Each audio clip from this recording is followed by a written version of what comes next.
It's their birthright to become human beings, to become real people, not to become junk people that spend their lives in trivialized malls, buying junk goods to fill their junk lives.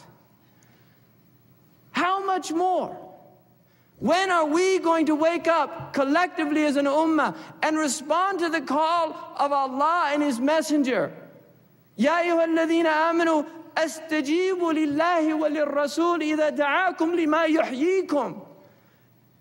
When will we answer that call? When will we respond to the call of Allah and His Messenger to something that will bring us to life?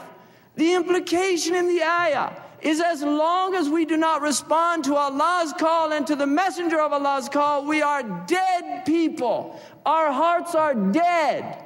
Our lives are dead. And our society is a society of death.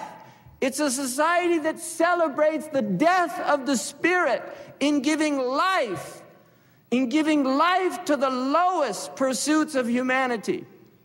This is the death of the soul, because the soul can only be brought back to life by recognizing why it was created, for what it was created, and then setting out and striving to achieve that goal, recognizing that we will have shortcomings, that we will make mistakes, that those mistakes are part of our humanity, that Allah subhanahu wa ta'ala knows those mistakes because He created us to make mistakes so that we could turn to Him and He could in turn turn to us and forgive us.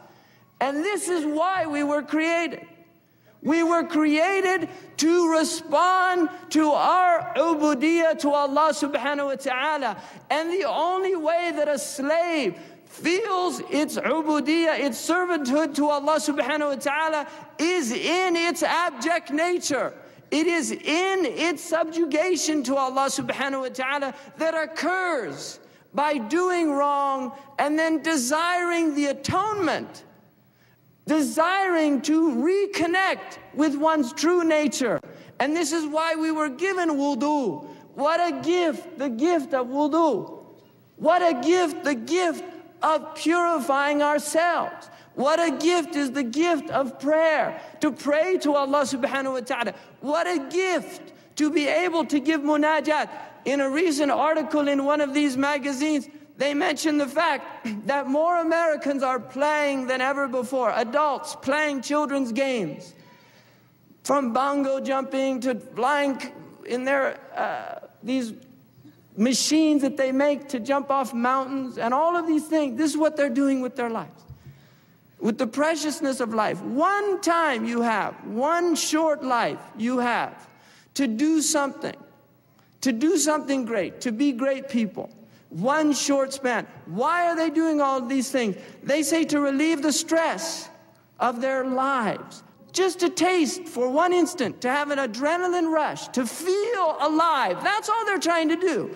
And by jumping off a bridge with rubber strings and seeing a cement sidewalk heading right for it, suddenly he feels for one moment that he's actually alive.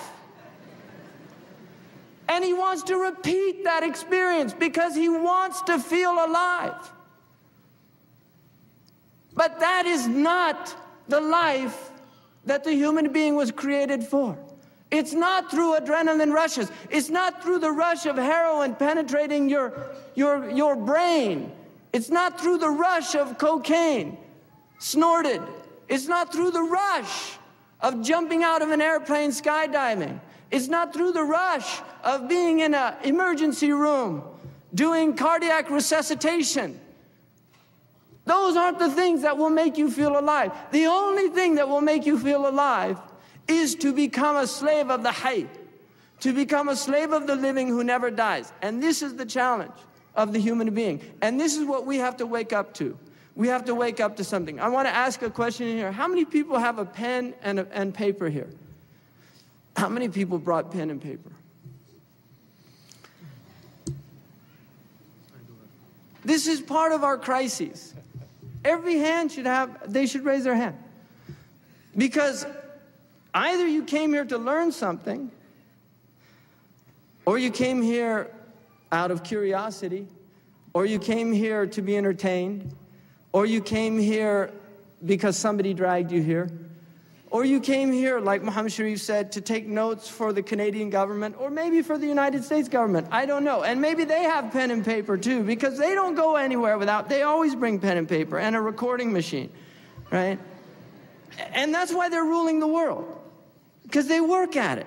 They work hard, right? But we should have pen and paper.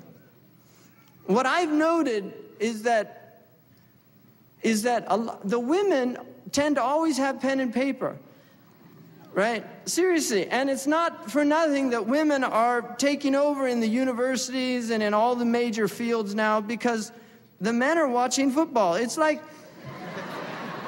it's what somebody said, seriously, somebody said about the fiasco in Washington, right? And that's a very good example of what's part of the crises. But really, Islam looks at peccadillos as really it's the least of the problems. In fact, the Republican Party in the United States is really, they're contributing more to the destruction, to the moral destruction of the United States, because they serve corporate interests completely and wholeheartedly, and it is the corporation that is destroying families and communities more than any other single factor in the United States, really. And so they're hypocrites, right? They're hypocrites, and they deserve people like whatever that pornographer's name is who's exposing as many of them as he can, because they are hypocrites.